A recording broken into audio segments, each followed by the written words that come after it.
It wasn't easy, but the Kansas City Chiefs picked up yet another win in Week 9 of the 2022 NFL season, outlasting Malik Willis and the Tennessee Titans 20-17. So the Chiefs maintained their spot right at the top of the standings in the AFC as a whole, thanks in large part today to the New York Jets knocking off the Buffalo Bills, also by a pretty darn close margin in their contest. Brendan Dzwierzynski, Dan Lucero here with you, wrapping up the Chiefs Week 9 win over the Titans. And Dan, I'm not going to lie, this game for most of the night was certainly in doubt. But then at the end of the game, look, you can talk about decision-making, play calling, defensive stance, all that. But at the very end of the game, the one thing that mattered more than anything else, the Chiefs have Patrick Mahomes and no one else does, especially not the Tennessee Titans. Yeah, that kind of felt like watching Mahomes attempt, didn't it? 68 pass attempts, team's leading rusher, put the team on his back, and he had to because, first of all, you got to tip your cap to the Titans defense. That's a really good group. Even missing some key guys. Amani Hooker's out. Harold Landry's their best pass rusher. He's out for the year. Jeffrey Simmons didn't have much of an impact tonight because he's playing hurt, but they got some dogs on that defense, and they had a good game plan. They executed really well. They made it hard for the Chiefs to get guys open and get to their quicker routes and things that were really kind of working for them going into the bye week. So you got to give the Titans credit to be on the field for 91 snaps and only give up 20 points. And if Harrison Butker had made his kicks, it would have been 24, but still to be on the field for that many plays, give up 20 points. I mean, you got to give them all credit in the world. That's why they're 5-3 and probably going to win that division at a nice, easy jog, the woeful AFC South. But yeah, in the end, it was an over my dead body drive there, as it's known by Mahomes on that game-tying drive, and then he made the throws with a couple of spectacular catches, assisting him in the overtime drive. And it was a night where Mahomes just wouldn't let his team lose. That final drive especially, or the game time drive, is the one that I think will live long in the memory. The 20-yard run on 3rd and 17, the rushing touchdown, and running it in for the 2-point conversion.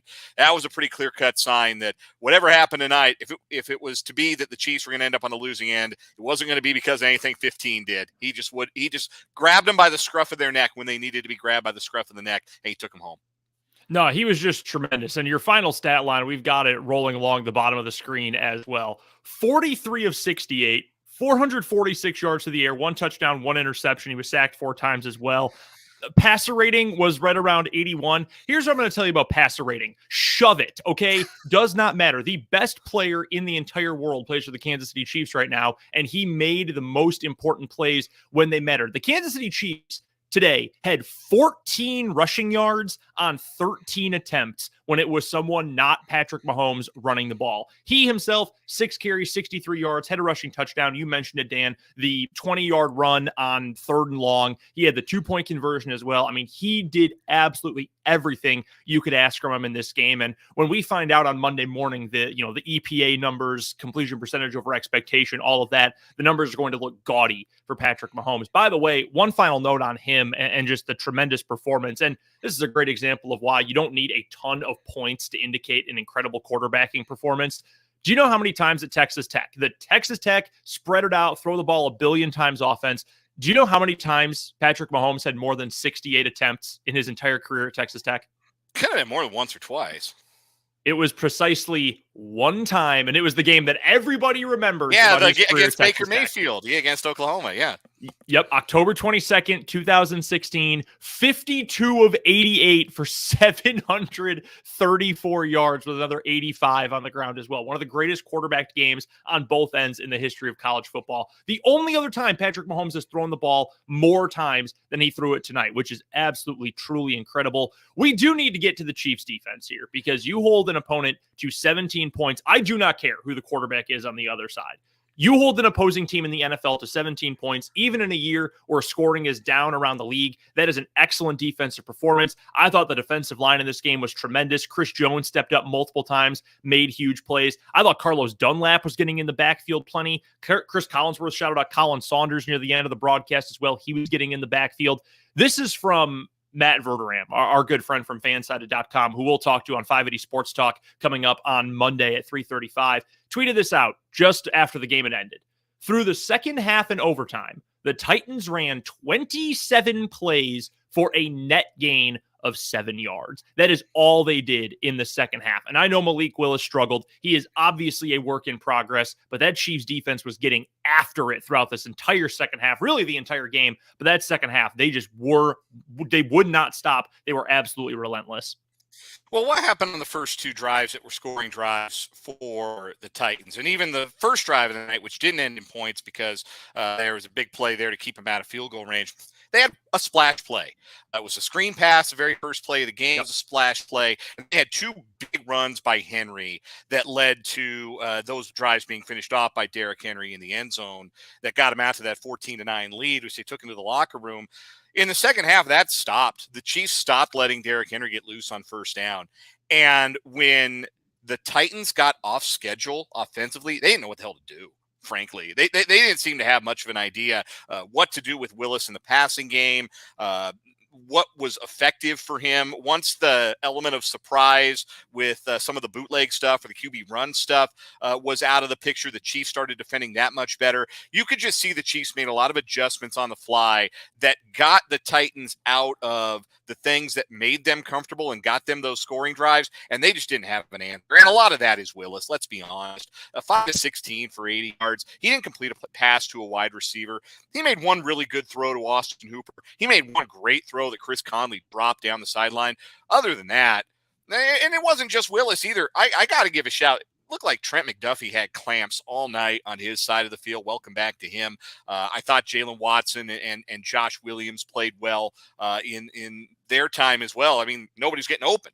And so nowhere for Willis to be comfortable throwing the ball, and that certainly eradicated their passing game. But every drive felt the same for the Titans in the second half.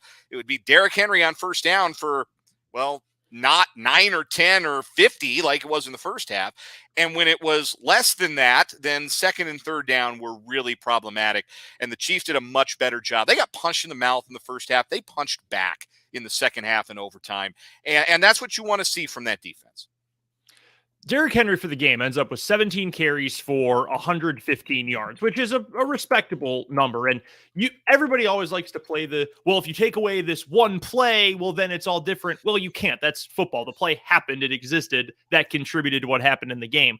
But it is fair to say that I think the Chiefs still did a really good job slowing down Derrick Henry, because outside of his 56-yard run, he had 59 yards on 16 carries the rest of the game. That's 3.7 yards a carry for a guy who might be the last ever running back to make it to the Hall of Fame with the kind of career he has had. Like, we might never get a true running back who gets to the Hall of Fame ever again after him and Adrian Peterson. And they shut him down for most of the night. And you and I talked about this on 580 Sports Talk on Thursday and Friday this past week, that, look, if you can slow down Henry, you don't have to stop him completely. He can still get 100, even 120 yards in the game. But as long as you're not giving up the massive chunk plays over and over, you're going to force, whether it's a banged up Ryan Tannehill or obviously rookie scared Malik Willis, you're going to force them to have to win the game throwing the ball. That's what the Chiefs did. The Titans had a chance. They got the ball with 4 minutes left in overtime. They got a chance at the very end of regulation as well. They couldn't do it because they couldn't throw the ball. And part of that is because the Chiefs defensive line was tremendous in this game. They ended up with 3 sacks. They had tons of pressure, though. I'm very excited for when Pro Football Reference gets the total pressure numbers and PFF as well later on this week to see exactly how many the Chiefs are credited with. But you're right as well. Malik Willis was terrible in this game, and you feel for him a little bit because it is clearly different than being at Liberty. And yeah, they played Power 5 teams a couple times a year. They were also playing, a couple FCS teams. They just moved out of the Atlantic Sun not all that long ago. Okay. I mean, this is not the same kind of football. And you could tell, especially in overtime, right? The 2 sacks he took where he was dancing around forever in the backfield before getting dropped. Malik, dudes don't get open in the NFL the way they get open at college, okay? The way Hugh Freeze is getting guys open at Liberty, not how it works in the NFL. And for all the coverage sacks that the Titans seem to get on Mahomes, he was sacked 4 times, and I think you mentioned this on Twitter, felt like all of those or most of those were coverage sacks more than anything. You give the Chiefs credit on pretty much every part of their defense as well. They had good coverage on what is a crappy wide receiver core. Let's just be blunt about it. That is not a good group of wide receivers. And I think they looked worse in this game than we thought they would be going in, but they played pretty darn well all over the field. And I think you have to give credit to everybody in the trenches. And speaking of that, I do want to ask you on the offensive side of the ball, offensive line's been something I've been concerned about throughout the year so far. You've heard that many times on Sports Talk this year. Any concerns about the way they performed? Or again, was it mostly coverage sacks and, hey, these guys will get open against lesser secondaries. Titans are really good on the back end. Don't have to worry about it too much. Oh, I mean, I listened to Chris Collinsworth, who was about ready to give Andrew Wiley, start carving his bust for Canton at some point in the second half. Why would I be concerned? They got the future Hall of Famer Andrew Wiley. No, in all seriousness, yeah, I mean, the Titans got pressure, and a lot of the sacks they did get were coverage sacks, and a lot of the pressure that they got was coverage-related pressure. I think what they did on defense was a lot more about their back end than it was about the front end. But yeah, got to figure something out with the run game, because it can't be this. It can't be 13 carries for 14 yards with the running backs. It absolutely can't. I know they've been trying to give Isaiah Pacheco some more run and talking him up, and I like his burst when he does get to the open field, but when is that exactly? He doesn't seem to have very good vision. It's the same thing that we've wondered about with Clyde Edwards-Helaire. Like, is the vision good enough to find the holes and at least get 4 yards? Well, there's a world of difference between 4 or 5 on first down and 1 on first down. And every time the Chiefs ran the ball on first down, they just lit the down on fire. And they were playing into Tennessee's hands because Tennessee's got the best third down defense in the league. And they finally went away from it and just said, all right, Patrick, it's you. It's you, man. You're the offense tonight. You figure it out. And ultimately, he did enough to win. But yeah, if there are 2 things that I am concerned about coming out of this game, number one, they have got to find some solutions on the ground. We've seen them do it before. I think they have the capability. I don't think these running backs are bad. I don't think these offensive linemen are bad. I don't think they play well tonight, but they got to figure something out on the ground. And then the other thing I'm concerned with, Harrison Butker. I know he kicked the game winner, but boy, that was a bad miss on the extra point. It was a bad miss on the 47-yard field goal that would have gotten it to, I think it would have made 17-12 at the time.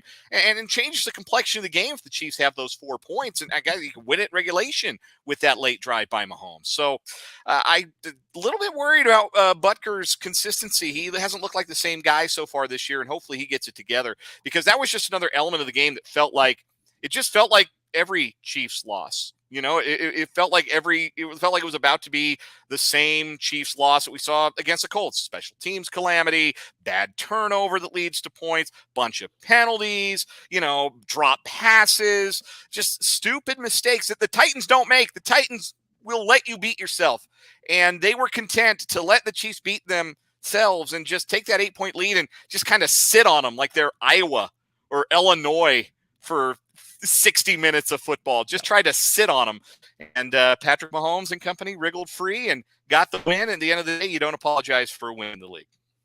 No, you absolutely do not apologize for them. The running back numbers are a major concern. I mean, that is super worrisome that you had Edwards-Helaire 5 yards on 4 carries and Pacheco 5 on 5, McKinnon 4 on 3, and then, the one Michael Burton run as well. You've got to figure something out there, because you will at some point need the running game, if for no other reason, just to chew up clock, because, hey, passes get dropped or there's a bad throw or it slips out of your hand, whatever. When the weather gets bad, you get to a playoff game, you need to be able to get them going to some degree. So I'm with you there.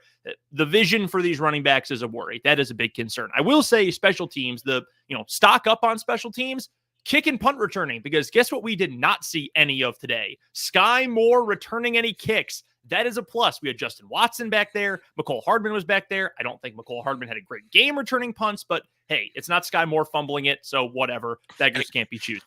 The Butker thing is a concern. I don't remember if it was this week or last week when I made a comment on 580 about the fact that, hey, Butker hasn't missed an extra point yet this year, so we're taking steps forward. Well, so it's your fault, is what you're saying. Yeah, it is. It is absolutely my fault. So that is obviously a little bit of a downer. Hopefully he can get that figured out. I do wonder if that's the reason why on the first 4th down in overtime, the Chiefs decided to go for it on 4th and 1. Because I was thinking, look, generally, I would go for it. When you're that close, when you've got that guy at quarterback, these offensive pieces, go for it, end the game right now.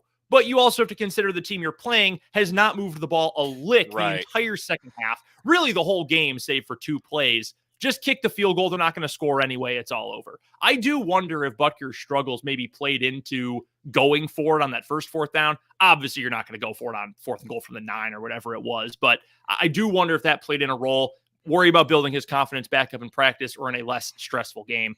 let's wrap this up here. Let's get some final thoughts. I'm going to jump in first because I just saw this come across on Twitter from Next Gen Stats, and it's Patrick Mahomes' passing chart for this game.